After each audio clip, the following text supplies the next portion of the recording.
There have been moments where I'm like, what is happening? Have we created this? We've never had like an infrastructure for concerts. It was the place was constructed with a different intention, and then people from the industry were like, "Oh, hey man, you could throw a party here. You could have a concert here. It's an experience that you're delivering. It's not just music. It's not just lights. It's not just food. Or it's just not just drinks." Am I audible? Do I sound like you can hear me clearly? Why can't you see me? I can't see you too well, but I can hear you. Wave your hand. Yes. I see you move. It worked. Nobody moved. Nobody moved from wherever they are. Everybody, all of you are in the right place. Welcome to Stories with Shastri. Today we have Abhinav. Is it Patankar or Patankar? I've never asked you this. Patankar. Patankar. I just realized I never asked you this. That's okay. It was always Mugambo is happy. But Mugambo has always been happy. So, Abhinav Patankar is an award-winning and very passionate sound engineer. He's also a music enthusiast who's dedicated to creating unforgettable sonic experiences in the field of live sound. He started his sound engineering career in 2013 by seeking formal education in the field. Having topped his class, he went on to become the youngest head of department to lead one of India's leading live music venue brands, which was blueFROG Pune, which is also where he and I met and worked together. Currently, Abhinav serves as the front of house engineer for OAFF, if I'm pronouncing that right, and Savera, Divine, The Soul, Prabhdeep, Swanand Kirkire's Bawraa Live, and Talwiinder, which is a very, very cool roster to have. He also serves as the technical manager for festivals such as Ziro Festival of Music, Good Festival, and Digital Mumbai, and also as the front of house engineer for the Magnetic Fields Festival. Apart from everything audio, he's a certified paragliding pilot, an adventure biker, and he plays tennis and enjoys staying outdoors as much as possible. So I want to actually start with that's a very impressive bio, by the way. That's a really cool way to introduce myself. I feel proud of myself for a change now. Yeah, I think it was very cool. I was looking at your roster and I was like, who is he not done sound for at this point? But I do want to start first with maybe the paragliding bit of it because I thought that was a very interesting.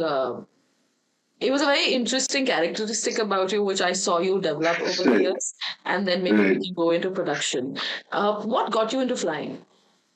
Okay, I think this podcast will turn into a paragliding podcast if we go over it. I'll continue. Okay. Just so correct me, I go a little off track. But yeah, paragliding started mainly because I was shit scared of height.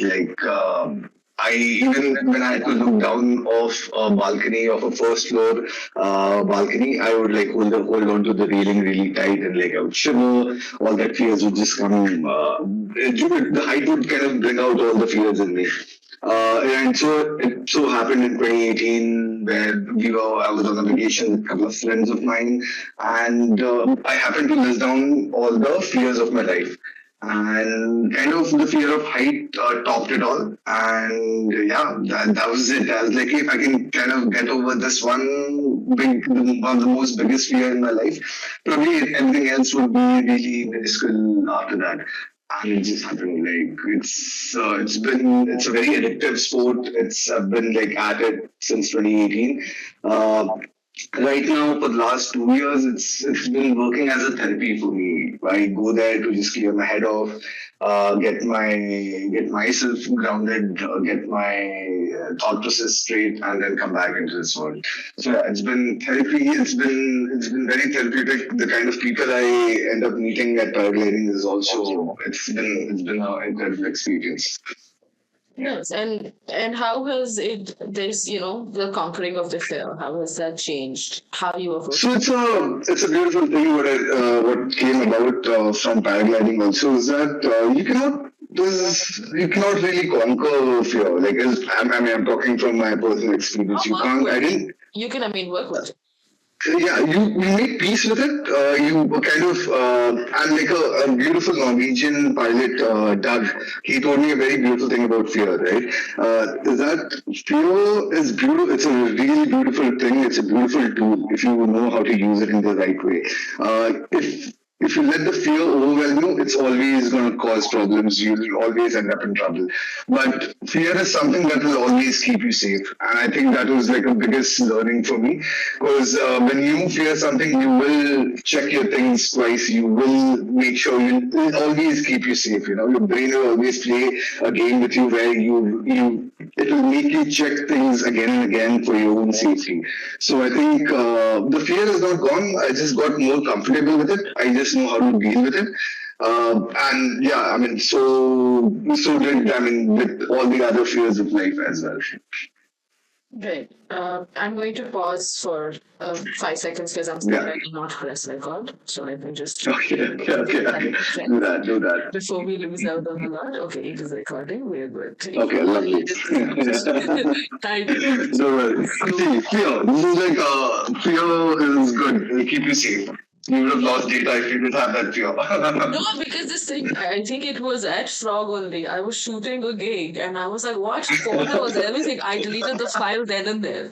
I formatted the SD card Oh and I damn. lost all the photos in that moment. And the event is still going on. And I was just like, what do I do now? Because you only have 90 minutes to shoot. So, Right. anyway, coming back to this. So, yeah, I get the managing the fear thing. I have a similar thing about anger, where I think Right. there was this beautiful thing. This is a beautiful book called Artist's Way by Julia Cameron, which Right. is basically something that helps artists unlock themselves to a certain extent. Right. And I've not finished it yet. It's a very tough book to finish for every artist. It's a great book. And it has this little thing in it about anger where she says that anger is a map. It is not the action itself, it is an invitation to action. So, what do you do with that anger? Right? So, it sort of changed how I perceived anger and how I worked with it. But coming back to fear, when you starting out in the live music space and taking up sound, specifically in a country like India where it is not considered as a profession that is safe or secure or stable necessarily, even though things have changed now. What was there any fear then when you took this? Of course, like this was not sound engineering was not taken up intentionally. It just happened. I was doing engineering in electronics and telecommunication, like every other kid after his 12th.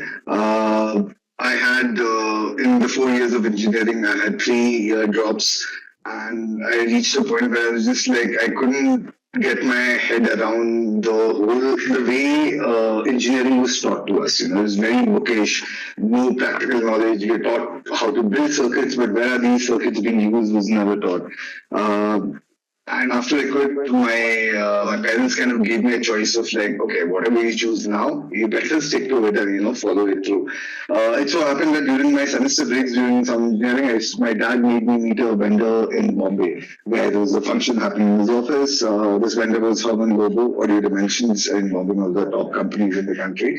And he was sweet enough to offer me to come along and tag along with him for the next couple of gigs that he was doing. So I did like Mika Singh, Shankar Ehsaan Loy, Sunidhi Chauhan back then. Then I would just go stand next to the console.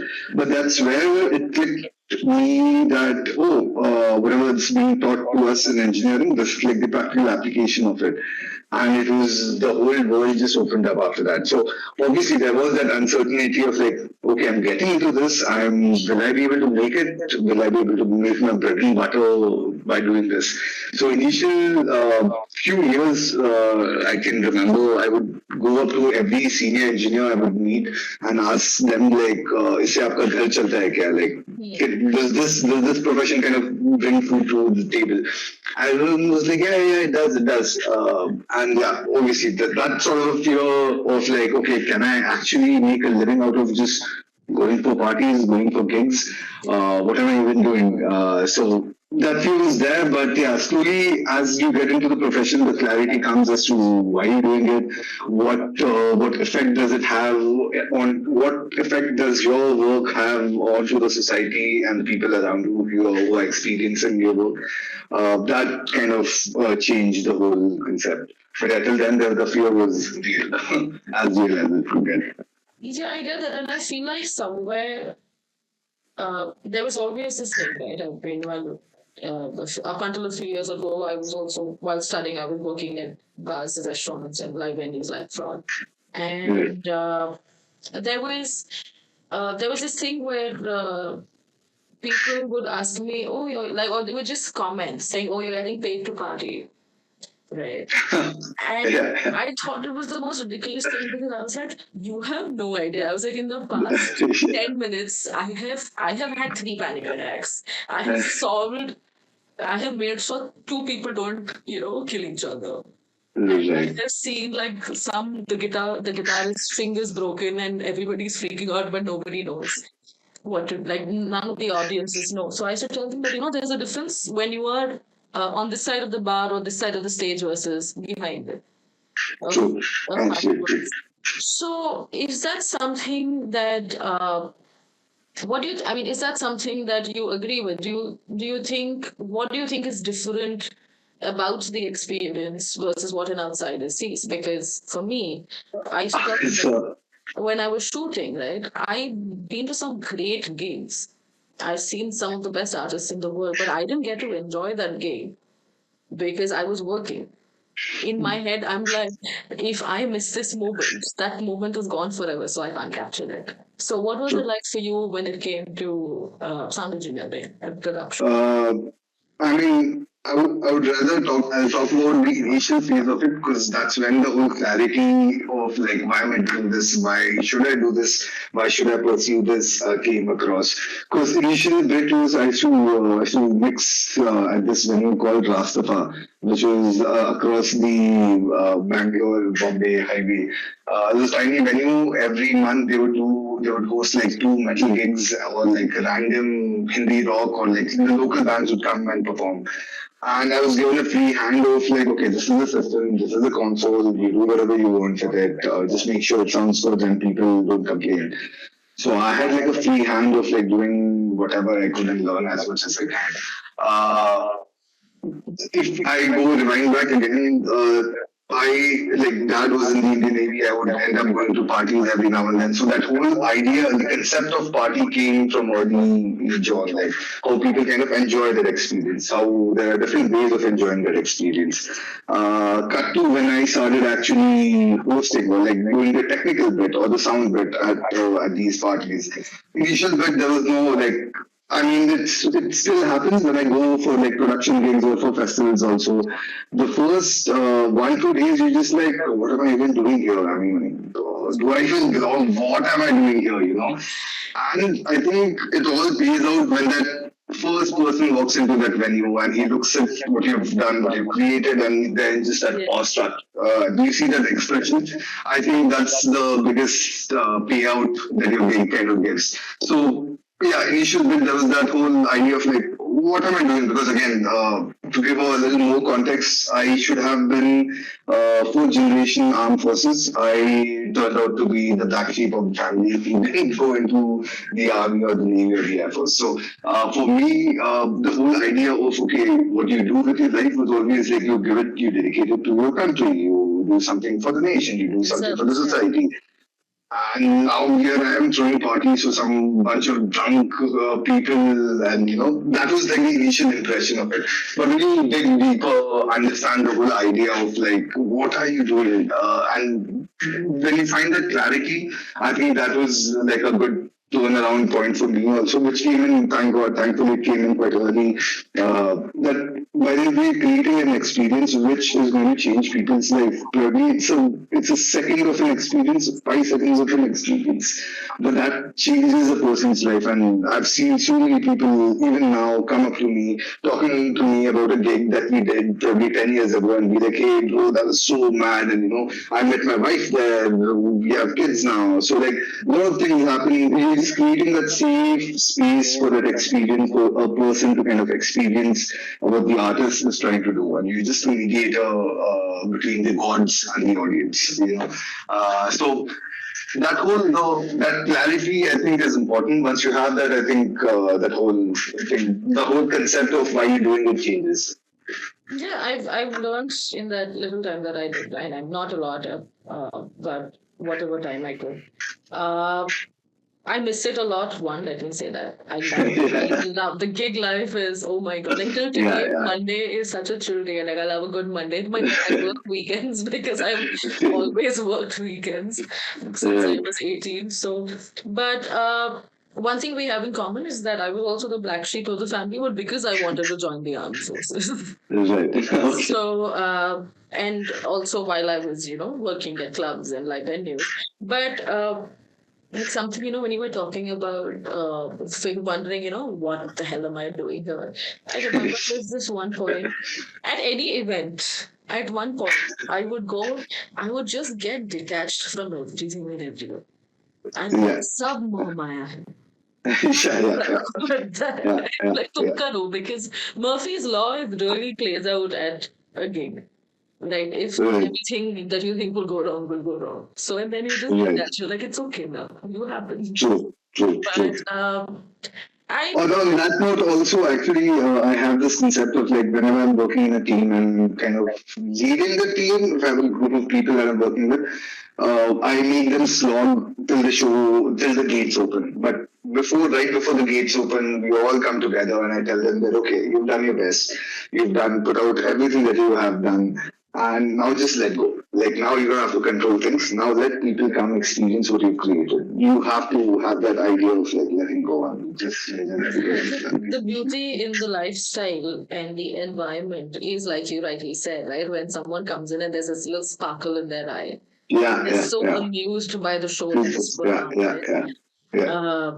And it's a very interesting feeling because you're the one giving them that memory. And I do have a section for the Prince gig, so I will come to that. But what's the environment like?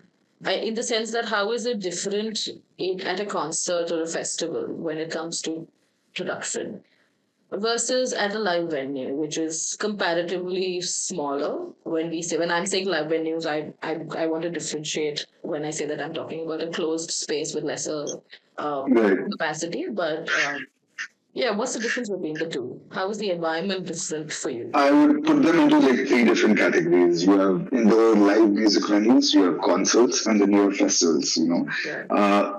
I mean, I come from a very old school background of like how things should be. So,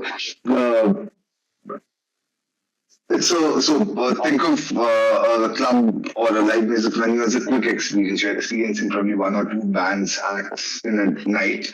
You have a good time and you head back. It's a confined space, so obviously there will be some sort of restrictions. Your mind will also kind of play along because it's a confined space. Creating experience in a confined space is easier as compared to open air space, because the variables are under control. The sun does not affect you, the rain does not affect you, the sound can also be kind of controlled to a certain limit. You can have complete pitch darkness, no light leakages, so all of that. So you can create like a really cool environment in a club, sort of a thing. With concerts, it's more of experience in this one big act, and I mean, it's beautiful. There's nothing wrong with concerts, but I've always been inclined towards festivals because I feel festivals more than clubs or more than your concert gigs. Festival kind of changes you as a person, irrespective of like. So the whole idea of festival in my head, at least, and which I tend to perceive when I try to deliver, is that you come in as one person, irrespective of what substances you consume, what drinks you're on, even if you're like sober, I mean, as sober as you can be. But the 3 days of like different styles of music, different type of people, different environment, different experiences in that one space. Yeah. And also the festival, there are only like two festivals that kind of go along these lines, but festivals should not end at 10 p.m. Like 10 p.m. you should not be looking out for a cab and then trying to figure out where the after party is, trying to sort of entry. It should be you come in as a person on Friday afternoon and go back home completely changed, irrespective of what you've done during the festival. You go back as a changed person on Monday morning. I mean, that is what for me at least festival has been, and that's what I've been trying to put out whenever I'm working on a festival. Because it's just that whole 3 days of different styles of music, non-stop music. The music is kind of changing you. The experience kind of should change you. I think the same thing applies to a concert as well as a club gig as well. It's an experience, but it's an experience that you're delivering. It's not just music, it's not just lights, it's not just food, or it's just not just drinks. It's the whole experience that you're delivering, and how is that experience kind of changing people for the good, not for the bad, or for the good? I mean, I've been at gigs where there's no alcohol being served, and people have had like a mind blowing time. So it's about the experience, I feel, how one delivers that experience. So, what according to you is the best concert or festival venue for you to produce where you have a great time? A venue, you're saying?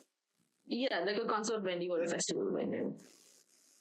Uh, Oh, okay. Talking about you asking me what venue is good for like for to throw a festival.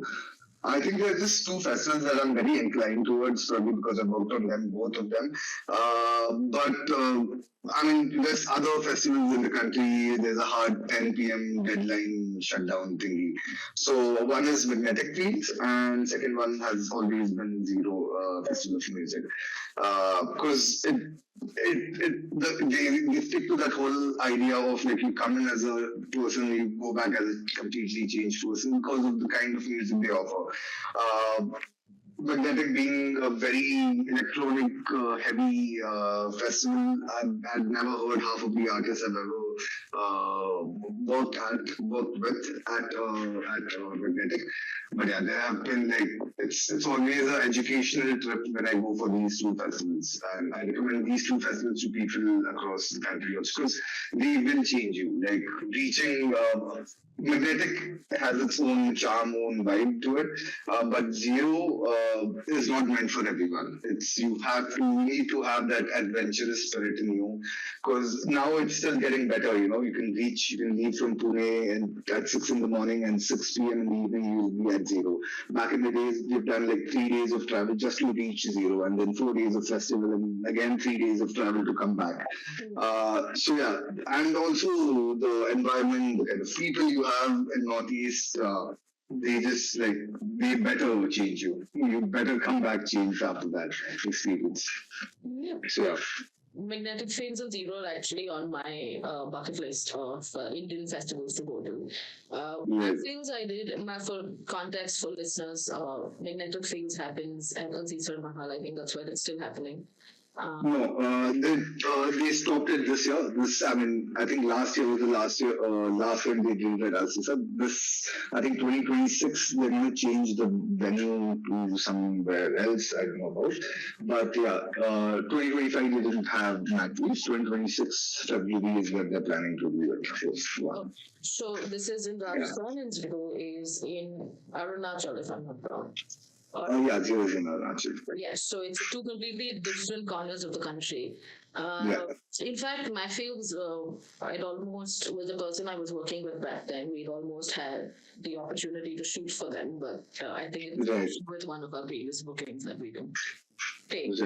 But yeah, I really want to go for these. They look amazing. And I was Really hoping maybe 2026 is the year that I go for them.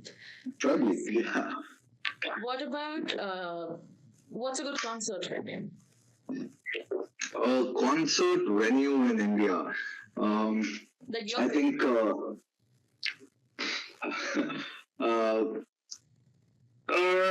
that's a tough one. But because there are no perfect venues for concert in India, to be very honest. Like we don't have the we're getting there, but we've never had like an infrastructure for concerts. It was the place was constructed with a different intention, and then people from the industry were like, "Oh, hey man, you could throw a party here, you could have a concert here," and it became like a concert venue. But I have not been to this venue, but I've heard some really amazing things about this venue called Terraform, if I'm saying it right. There's this venue in Bangalore opened by Vincent, who is like a old cat in the whole production scene in India. He has done pretty much all supersonic, all NXM production was him. So Vincent and his partner has kind of opened up this venue called Terraform in Palms, if I'm not mistaken, where it's a very US style concept where you have a ready-made stage which is already there. You have your frames, everything, pressing points, ring points already in place. Or you have to come up with an idea, and things can be brought in. And so the venue has been made with an intention of hosting large-scale concerts with like a kind of accommodate I think more than 4,000-5,000 people. I'm not too sure, but like they have separate green rooms, there are multiple entry exit points, enough ample amount of parking for the people. So these basic things which probably are kind of most of the concert venues don't have in the country. This venue has kind of catered to that. So yeah. Right. Okay, that's interesting. And what's your best live venue? blueFROG. Yes. It's always I will be biased. I'll always be biased to that. But if you keep blueFROG aside, right now in the country, I think the boys at Antisocial are doing a great job, kind of running that venue for so long. Bombay. Bombay, and also because most of your antisocial guys are ex-blueFROG guys, so and I mean that's where the whole idea of like you see Mayank, you see O'Neill, all of these guys were all ex-blueFROG, and they've been nurtured into that kind of an environment where you're delivering an experience, not just like giving food and taking money from people, which is like a misconception what most of the clubs, most of the live music venues in the country have. You just take money and like get done with it. But yeah. Yeah, I feel like blueFROG changed something in me about production and about the experience. Like it taught me to respect it a lot more. Like I still get if I see somebody put a drink anywhere near the DJ console and have access to it, I will flip at them. I'm like, even if I don't work there, I'm like, how dare you? That is so disrespectful. You saying this has just triggered my OCD in my head, And I have like a mad OCD about like liquid around electronics. And it so happened that the weird thing is I can't take names of the venue, but like the recent venue I did a gig at last weekend, the entire front of house console area, not where I was standing, but where the lighting, the visual artist, and the in-house sound guy was standing, the entire area was turned into a bar by the in-house people itself. So which was like, I was like, thank God it's far off from me. It's not nowhere close to me. But I don't even have like my water bottles kept at the same height as the console. The water bottles have to be down. They can't be up. So like small things, these small ethics, I think, not that I grew up with these ethics, but like blueFROG and the people of blueFROG, they kind of put those kind of basic ethics that one should have when you are at a venue. It's by the end of the day, no one's going to stop you by having a drink while you're mixing. But just that these small ethics will like kind of keep you safe, and also like will keep you away from the wrong crowd.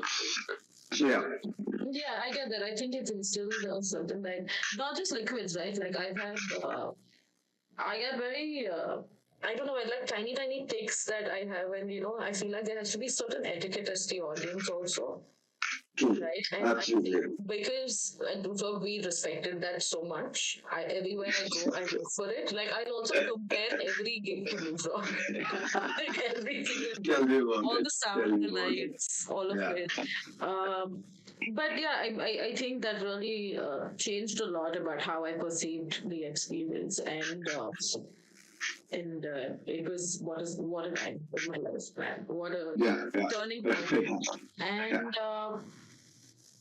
And yeah, in fact, it's also a place which, like, for example, when you said no one's going to stop you from having a drink, right? Over time, I learned, like it's a personal choice where I would rather not be drinking than the gig's going on. Tell me about it.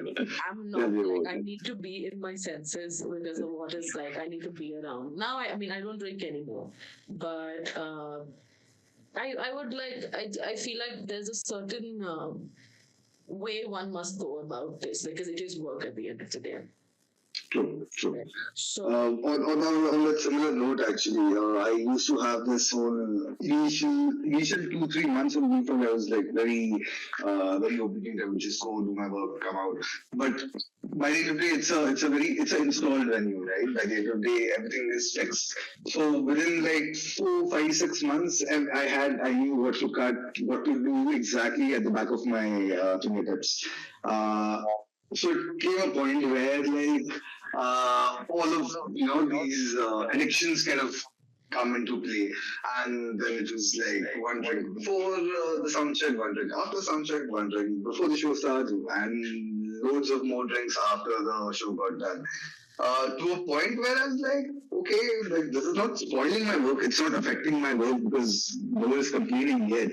Nor do I see my work going down. But I was just missing that edge. And kind of those years defined who I am today. And back then, I just made a point. I made a decision with myself that okay, let's be as sober as possible till the gig gets done. yeah. So, because I prefer edgy Abhinav over like spaced out Abhinav Yeah. when I'm in front of the console.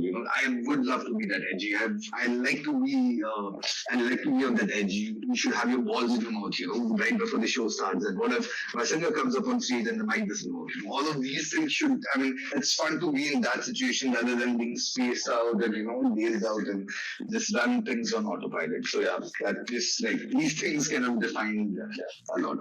Yeah, that happens, and I think that only happens when you're at a venue and something happens where you're like, oh no, I need to change this habit, right? Yeah. Like I feel like it used to back when I used to drink and smoke.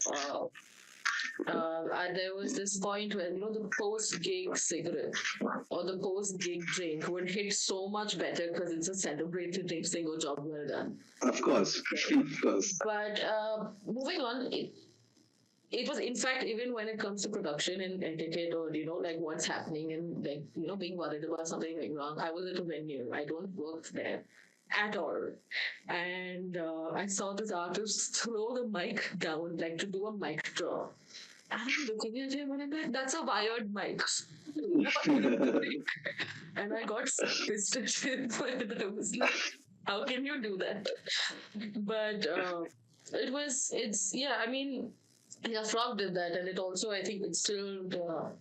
Most of us have somehow stayed in touch in one shape or form. Shout out to Dia and Ishan also. Yeah, for sure. But I'm actually checking if Dia is game for the podcast right after we record. Okay, lovely.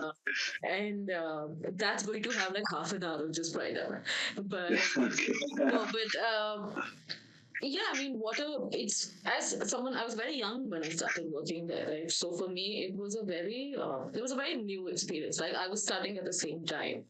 And I knew that, okay, when you're at a gig, you have to behave a certain way. There's a certain decorum that you, and then I had these friends who were like, oh my God, you're just partying. And I'm like, no way, I only get time from 2 a.m. to 4 a.m. to breathe. So it's not called partying. But it's like Dia has been a phenomenal influence in my life. And she's also taught me how a team should be. And it's quite a lovely time. Coming to, in fact, since we're talking about Frog, I'd like to get into the Eric Pritz concert. Okay. Because it has to come up. I mean, Yeah, there's no way 100%. it does not come up. So, for context to people listening, Eric Prince is considered the god of progressive house, and he has various aliases, which is Eric Prince for his commercial tracks, Prida for his optimistic, uplifting tracks, and Cyrus D or Cyrus D. I've never learned how to pronounce it, but for his the darker sides, right? So he did a show with blueFROG, which was one of the best shows I have ever seen in my life.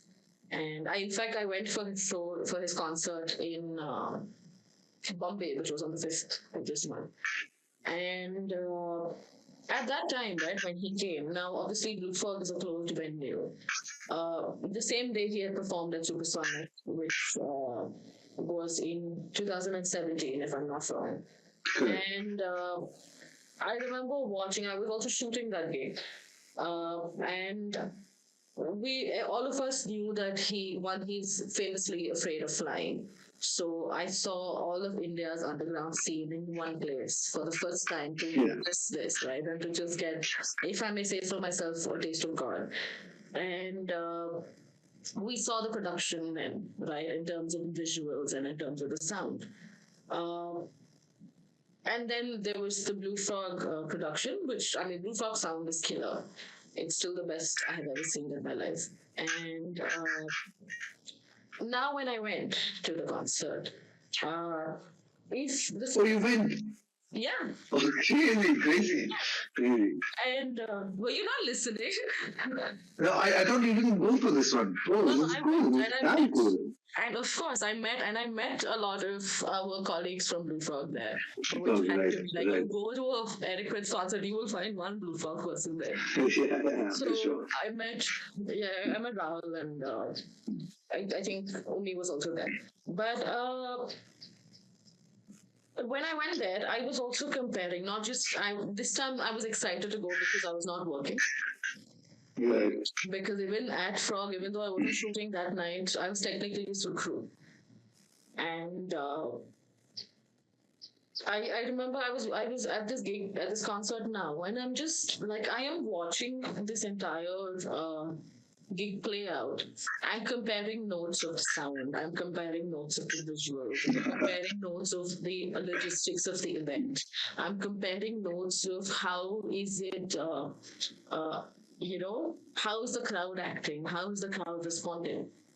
Right now, and then I was talking to one of the organizers of the event, and so what they did is like that Airport is known for something called the Holosphere, but India, like you said, does not have the infrastructure to pull off thing. A lot of production, and specifically for Prince, I have noticed that I don't think we lack the talent, but I think that we lack the infrastructure, right? So this person said that they made a proxy, like a proxy visual stage that they designed specifically for this, so that countries that cannot, or places or venues that cannot showcase that don't miss out on the experience. So we got a little taste of what it is like.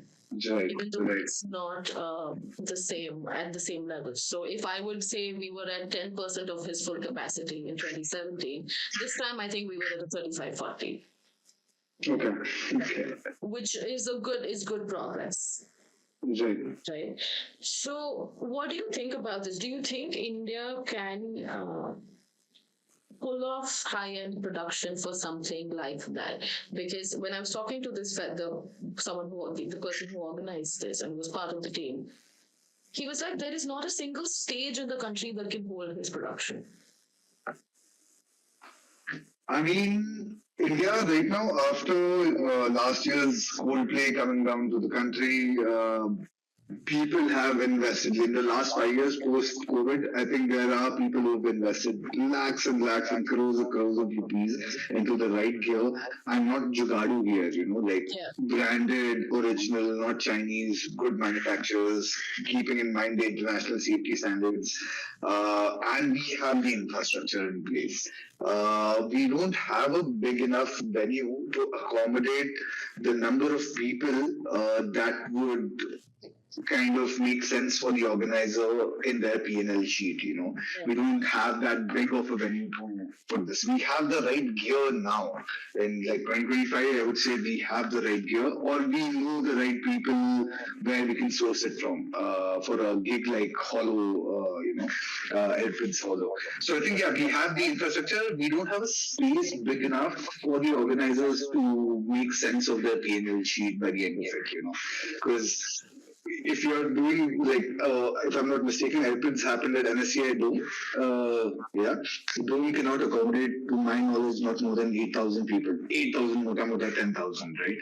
And if you're doing hollow kind of a production, just to kind of break even with the costing of production with the number of attendees, you need at least like a 15,000, 20,000 capacity venue with the right infrastructure, which in today's on today's date we don't have. But yeah, it's coming through. I think there are exciting times ahead. Next 5 years, India is going to boom. The whole live music economy is going to boom. Right. And is there a venue right now that you think would probably can reach that mark, or is getting there, or is very close to it? Venue, not per se, because as I said earlier, also like no venue in the country was made with the intention of, oh, I'm going to host like a really big concert or a gig here. We're converting cricket stadiums, we're converting football stadiums, or like Ramlila Maidan into like concert venues or like festival venues, like race courses or thing. The race course was not built to have to host a music festival. Yeah. So we don't have, but I think now even the government is kind of aware of how much money and how much change in the economy these gigs can bring in. After like Coldplay, I think the government also knows what the numbers are, and they are willing to support. And I can see it happening. So give it another year or two, and we would have like some really cool venues in the country. Yeah, I mean, I also hope the entertainment tax goes down, because I was, when it comes to the government understanding how profitable this is. I'm glad that you mentioned the live gig economy and the PNL sheets, because when these two coincide, right, what I've noticed is that there is a lot of imbalance between talent and marketability. 100%. Right. So, and specifically, I see a lot of it happening with artists and production teams. Right. I'm not talking about organizers, I'm talking about production teams. So, your production team Right. will involve your sound, your visuals, your creative team. Right. And not like, or even maybe a logistical team. So, do you think there is a parity between how artists are treated versus how the production team is treated? Now, I'm asking this from two contexts. One is from the context of the organizers, and the other is the context of the audience, because I don't see the audience valuing the sound person or the light person as much. Right. Right? So, do you see that parity? Yeah, but it's changing also at the same time, Earlier, yeah, obviously, artists were gods, they still are gods.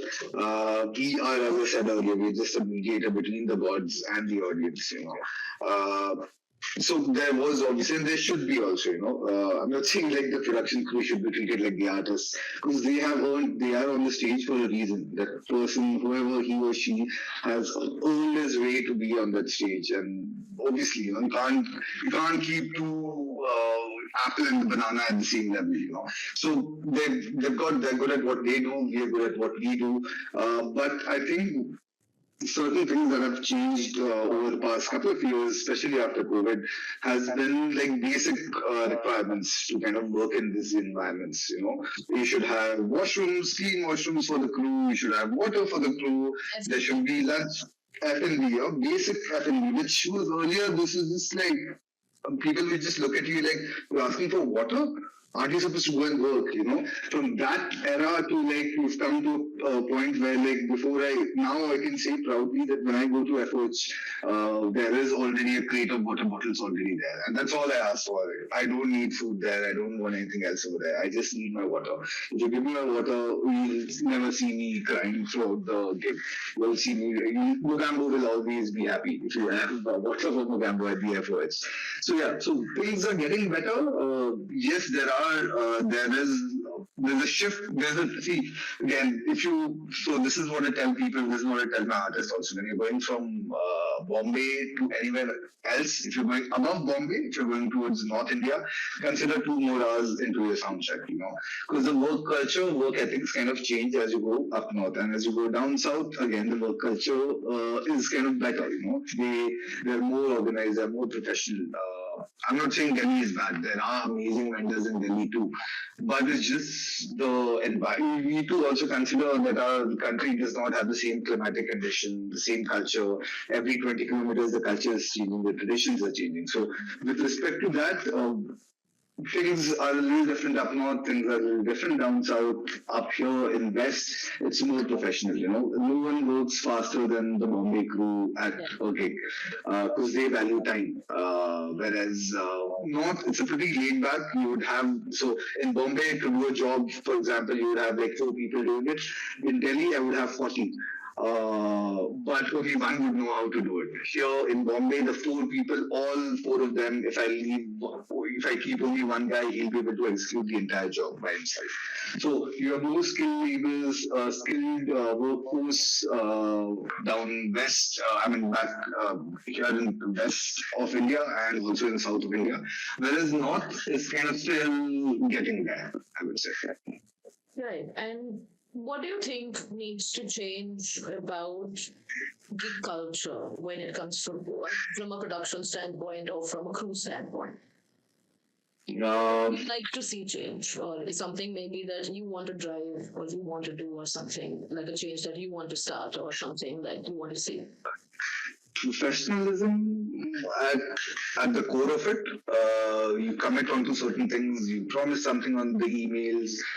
Let's not do WhatsApp confirmations, let's do email confirmations, payment on time, which is like the most important thing, which is, I think, coming into play. Like earlier, you could not hold anyone accountable for not paying you. It's gone. It's on to you to kind of get your payments out from your vendors, from your organizer, from your artists. But now, because of social media and everything, people are becoming a little more aware of these things. So yeah, I think we're on the right track. There's nothing drastically to be changed, but yeah, of course, more women in the industry would be really nice because they bring in like whole different perspective to things. Better working environments, because we never had a concept of shifts. In shifts were only for generators. Okay, so generator guy would only do 8-hour shifts, and was at the 9th hour he'll charge you for the next shift, right? But for humans, we didn't have that. We didn't have the luxury of shifts. Like you're at it, you're at a job, you have a task to finish. Until the task doesn't finish, you do not move out of that place. And it's always been that way. And I think that's a good starting point, but it will take a toll on your body and keeping your health. Because I've met so many people who have been in this industry longer than me, who I used to look up to, but have so many health issues because of these things. Having like a good work-life balance, I think in our industry is very much needed. And the most important thing now that it brought up is we don't have a representation of this workforce in the government. According to the government, one very senior minister, he had done a Facebook Live. Nitin Gadkari had done a Facebook Live during lockdown with like Sonu Nigam and a bunch of the industry's topmost people. And he was pretty shocked to know that, oh, you guys pay taxes. I thought everything was always black in your industry, all the money was always under the table. That's the whole impression of government about our industry, the whole live music, live event industry, that all transactions happen in black.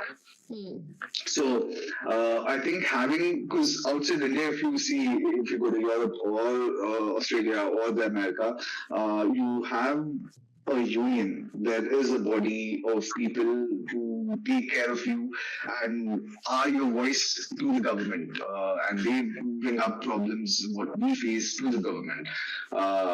Yeah, so India definitely needs right now. It's actually high time that we need a body that represents us with the government for like the basics of the things, like medical insurance probably, because we are all working in some really scary environments. I've seen so many people lose their lives on production sets, and it happens. So basic these things which is already implemented outside, which would help for a bunch of us.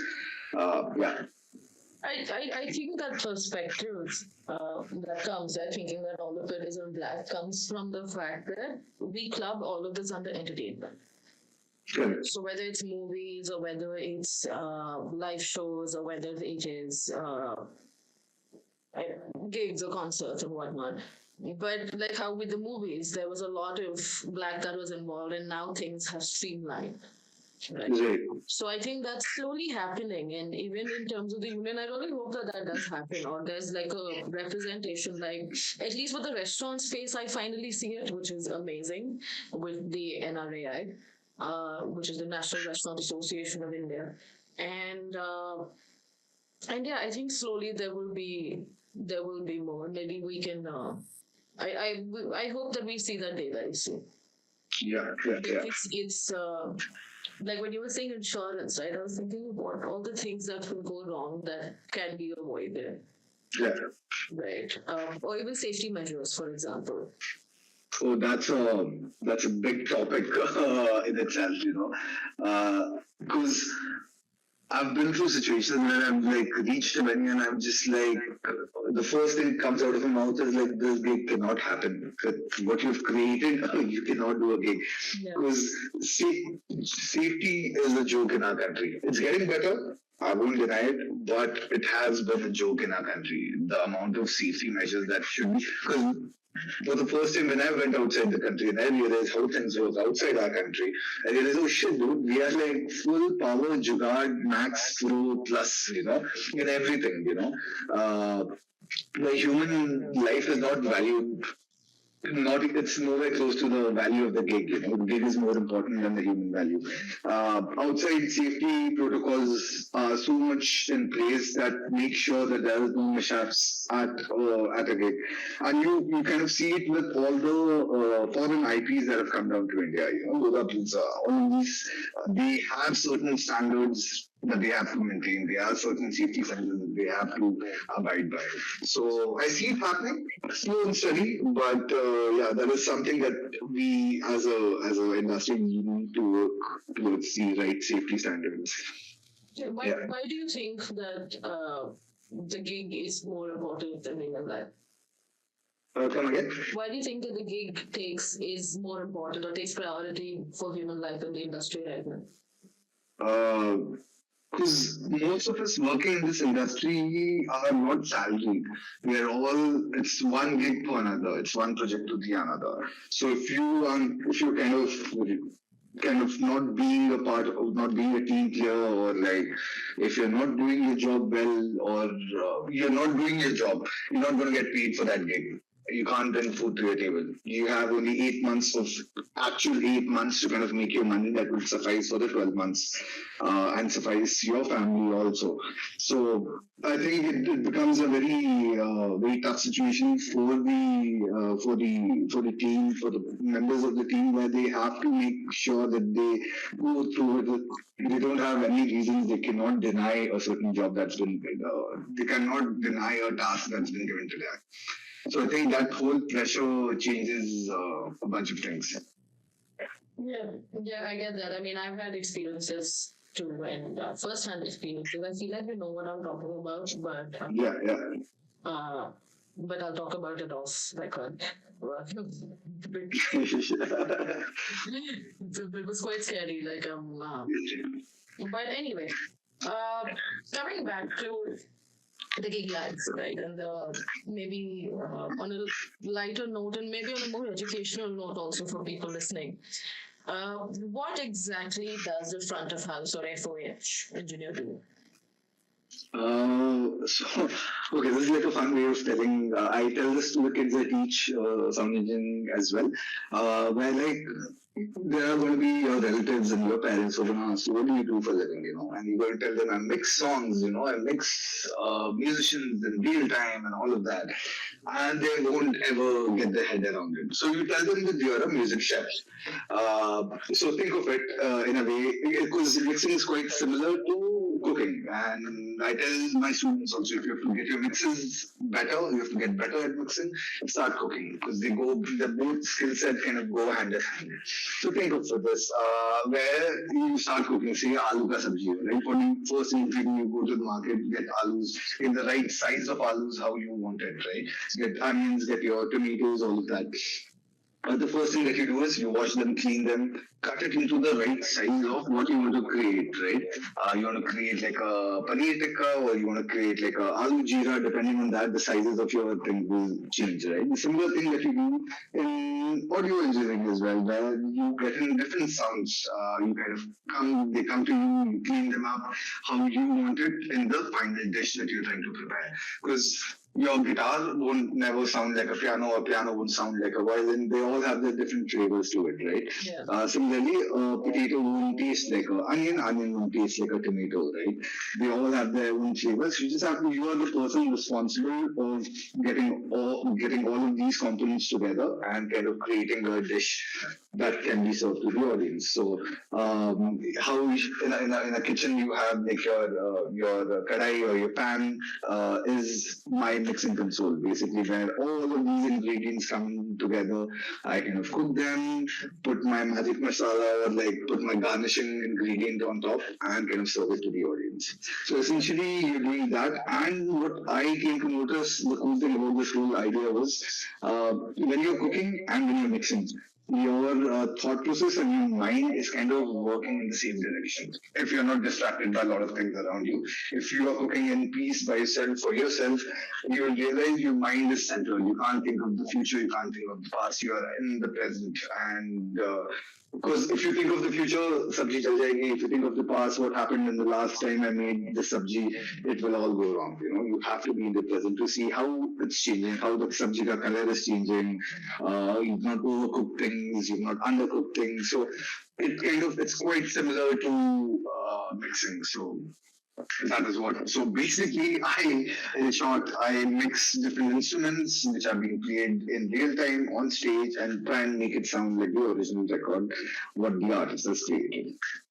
Yes, and I mean off season, and I think whenever you can make time, you were also the visiting faculty at some of the best sound engineering institutes to come out of India. For example, CMED, Grace Park in Pune, or the Mumbai Music Institute. How did that happen? What made you go like, oh, I want to go back and teach, and what has that? It's life happens every time. 2017 is when I quit blueFROG in the month of March. April, I had a bunch of gigs. I did a bunch of festivals. I was like, okay, I'm excited for this freelance life. And then came May, June, July, August, which is like a down season, and I had literally zero gigs. So I was going bonkers, sitting at home. I had the money to survive, but I was like, there's no work. What do I do now? Because for me as a freelancer, and for most of us in the industry as freelancers, until that call or that message doesn't come, you're jobless basically. So I went to my HOD at CMED, Deep Achhtani, street guy. He said, would you like to teach? And I was like, yeah, I think that pays my bills, man. Like, I would love to. I've never done it. I would love to.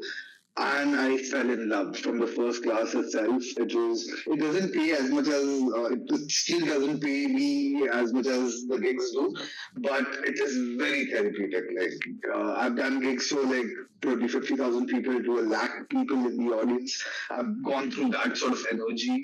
I've also taught a class of like 7 kids, and I've also taught a class of like 120 kids, but the experience of teaching, I feel, is far greater than an experience of a gig, mixing a gig for me. Because that whole idea of you trying to explain something to a person, and the person gets it, and he comes up with like a completely different idea that you've never thought of. It's just mind blowing for me. I think that gives me.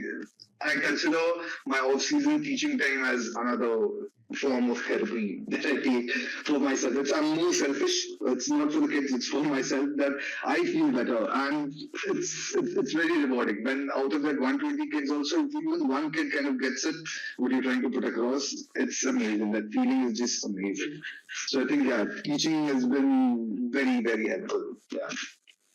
That's amazing. And I mean, when you interact with so many people at gigs or even through teaching, tell me something about either the weirdest or the funniest or the strangest thing you've experienced while working, like something whack. Uh, Where you're like, um, So like, I've done some weird ass gigs also. Like there's this wedding gig that we were doing in Thailand at this really premium property by the beach and everything. It was the only white dress code kind of an event. The weird thing was it was a wedding for it was a Punjabi wedding, right? There were Sardars and Sardaris across the venue. But the weirdest thing was none of them were speaking in Punjabi. They were all speaking in fluent Thai. Like they had better accent than the Thai people there. And I was like, what is happening? And these are not Hindu Punjabis I'm talking about. These are like proper Sonis, with their Sardaris, all talking in like fluent Thai. But apparently I later on realized that these guys they're like generations and generations who've like grown up in Thailand, and there's like a massive Punjabi community in Thailand.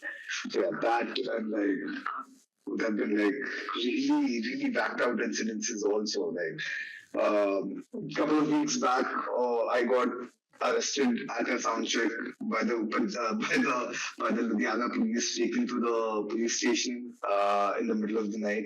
While I was doing sound check, my artist was on stage. And later on, it all turned out to be just some ego gameplay between some top-ranking officials, which basically I became the butler because I was at the console, and happened when the moment I saw the cops, the first thing I do is tell my artist to get off the stage and go hide in the vanity. yeah. So he saw me with the mic and he was like, okay, PA, DJ, chal, daddy, mein baith. I ended up going to the police station. I didn't know, like, they also took the manager. So I was like, in my head, I was like, okay, cool. The big guys are also here who are supposed to take, who have my responsibility. So I'm going to get out at some point of time. But I didn't know, like, what time I would get out. So I saw this Sardarji cop kind of struggling with the CCTV. I was like, okay, cool. So you sit down. Let me fix this for you. Because I thought, like, if I do some small favor for him, at least I'll get some food or, like, water in the night. So I happened to go fix a CCTV by the time, I got out of that. And I thought my problems ended there. But next day the gig happened. No, it didn't. The adventure goes on. So I thought I did the gig next day. I was supposed to fly out on a morning 6 o'clock flight from Delhi to Pune and then do a 4-hour drive to Ahmednagar to do a gig the very next day. I finished my gig in Ludhiana at 10 p.m. Tried to look for my cab guy. Finally found him at 11. I was very cut on the timing. I realized after we left Ludhiana, my driver wanted to eat. I was like, okay, fine, eat for like 10 minutes and then hop and go. Next thing I realized when we're sitting in the car is the speedometer has gone from 80 to like 40. I'm like, dude, we're not gonna make it. Are you okay? He's like, Sir ji, aapko gaadi chalani aati hai? I was like, because he was already dozing off on the way. So I was like, buddy, tu bach mein baith, main chala raha hu. And then I ended up driving down the car from like Ludhiana all the way to Sonipat, which is like 80 kilometers off Delhi. And somehow made it to the flight half an hour before departure. So Man. yeah, yeah. You know, Every month has these weird ass crazy travel stories. like I want to know, I'm curious to know what's the funniest experience you had. Like, for example, or maybe, where it's a silly trope that keeps playing. Like, so just for context with a lot of people listening, if you don't work at a venue, you don't understand where we're coming from unless I say this, but there are people who go up to the artist who's come prepared for a particular genre of music. Right, and specifically at electronic gigs, this happens. I mean, there's one person will come and they say, "Please play Bollywood," Yeah. right? Or sometimes people will just act really silly, or like they'll want to go on stage and sing with the artist or something like that. So, has there been something that was really funny that left you, you know, rolling on the floor? Just too many of them. There's just too many of them. Because,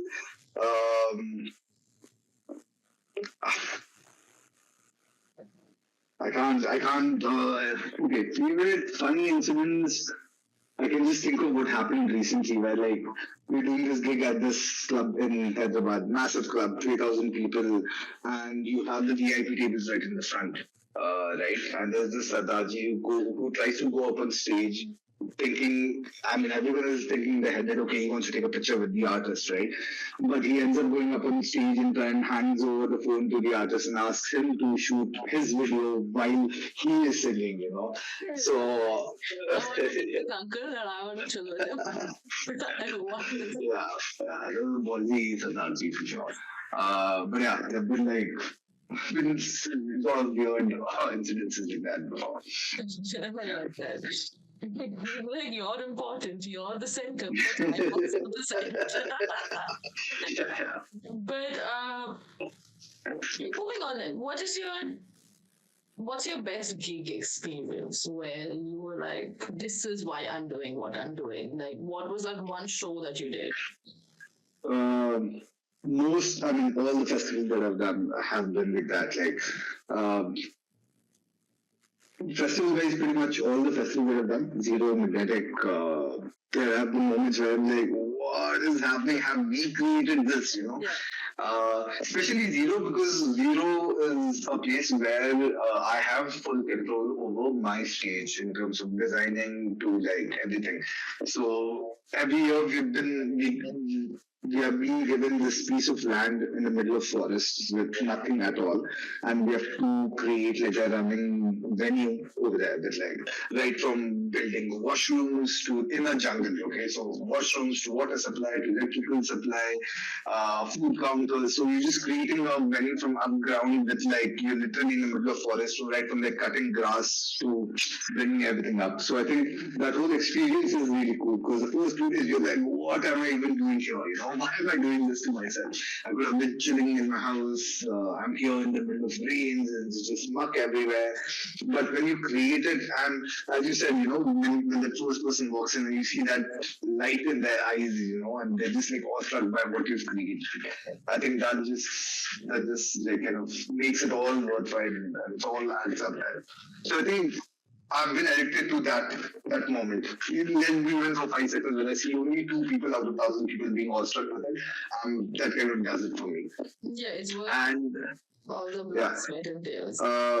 Also the different artists that I've had the opportunity to work with, like Divine's gig have been, they're it's how do I say, it's like 100-meter race, because it's a 1 hour gig, but start to end there's no chill song in between. It's just uphill, and you just leave the crowd there. So this would be my 6th or the 7th year touring with Divine. So with Divine also, what I've realized is now I've come to terms with it, but earlier couple of gigs, the initial gigs, it used to take me at least an hour or 2 hours after the gig to get back to myself, because the whole experience, forget the audience, just experience for the person who's mixing it was too overwhelming, too stimulating, so it used to take time. So that Swanand Kirkire is one artist that I've been very fond of from last year. I've been blessed to have him on my roster. I must have done 15-ish odd shows with him till now, but there has not been even a single gig where he's not brought tears to my eyes. The first gig was just like 2 hours of me crying every 5 minutes. I was like, the song also he sung. I was like, dude, what is this guy doing? No auto tune. At the age of 56, he's formed his first band in his life. He's never performed with a band, and this man is killing it on stage. Like, and I mean, that he has my heart. Like that guy. He is a performer on stage. It's fun watching him. And till date, there has not been a single show where I've been not awestruck by him. Like, what is this guy even doing? Like, and I have tears in my eyes every single game. So yeah, I look for those teary moments. For me, that makes it for me. Whenever I have tears, I think, yeah, that's a good game. Well, that's nice. What's on your production bucket list? Whether it's a festival or a venue, and also who's on your bucket list as an artist that you want to do? Ooh. I hope this podcast reaches the right people. One day it will. Inshallah. Festival ways, of course, I would love to work at Doom, Ozora, these that I've been eyeing for like ages and ages and ages. For the love of Sai, and like literally creating a city for 7 days and again building it up from ground. So I think that's really cool. Burning Man, if I have the right amount of money, that is something I would love to go and kind of experience. Yeah, I mean, festival wise, I think these will always top my list. As far as artists are concerned, there's just like too many of them. But yeah, Rahman sir at some point of time, because I had the opportunity this year in April to meet him in person, but to work, because just to meet him and just be around his aura is a different, it's a very motivating energy and very inspiring energy to just be around him. So I think him, if possible, and I think, yeah, Team Impala, if I can work with them, or like kind of if the FOG engineer ends up quitting on them at some point of time, I would love to fill up his shoes. Yeah, I think yeah, these two bands would Rahman sir and Team Impala would be like two acts I would love to kill someone or do it pro bono also at some point of time. Right. Maybe when you do, we will come back to this podcast and I'll release the things that I would love to do it pro bono. Come And on, then we like, come can on, we do it pro bono? come on, manifestation with Sangamitra. Yeah, we must. We must. That'll be very cool. So, what's next for you? Is there something you want to try? Something you want to learn?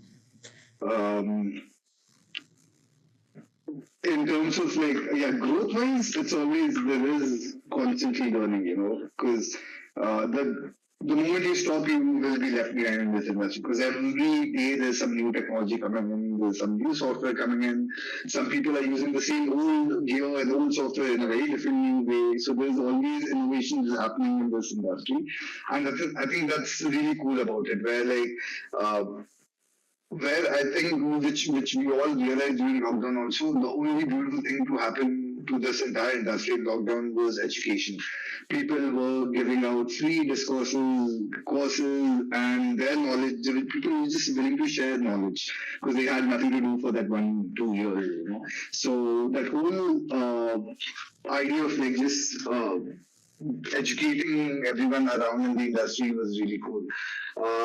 For me personally, I think just now that I look at as I'm growing old, I think I want to tour beyond 45. Like I would love to tour beyond 45 just for the sake of like, okay, because I love this artist and this weekend my family has had enough of me, so let me just go step out of the house. But not like for, okay, I need to pay bills, so I need to go do a gig, which is what it is at right now. At some point of time, I would just want to do it for the love of certain artists or for the love of traveling to a certain place.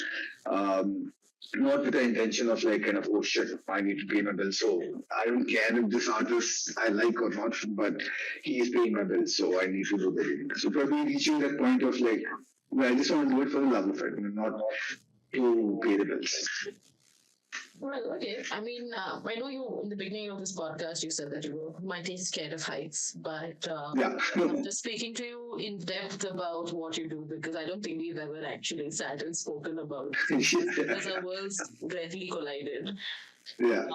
But I hope that despite these kind of heights and working with that, I hope you also reach new heights, and I hope reach for the stars. And I'm looking forward to when you do sound for A.R. Rahman and Tame Impala. I want to be your at least your top 5 calls when this For happens. sure. And yeah, thank you so much for coming on this podcast and bringing us to the end of this episode. Thank you. This was super fun. It was lovely talking to you after like ages. This felt like home, like finally speaking to someone from Frog and like having you've tapped into like some really good, beautiful memories from like the past. Yeah, this is wonderful. I've never done this before. This is fun. This is fun. In fact, I forgot to mention that earlier because one of the things that we picked up from Frog was football. And, Yeah. and I still play. That's pretty cool. That's pretty cool. And I remember us playing till 4 in the morning after the game. And there was this one gig where somebody would, before we tap out, I remember this one particular gig that would happen where all of us made peace with the fact that this gig is going to go until 3 a.m. You know who it is. You know what gig this is. And between 3 and 4 a.m., we've all given up and we're all just like foosball. But it was lovely. Thank you so much for coming onto this. I'm really glad we did this because there's so much growth that has happened in our respective lives since then. True. I'm so glad that I'm getting to experience this for you. Likewise.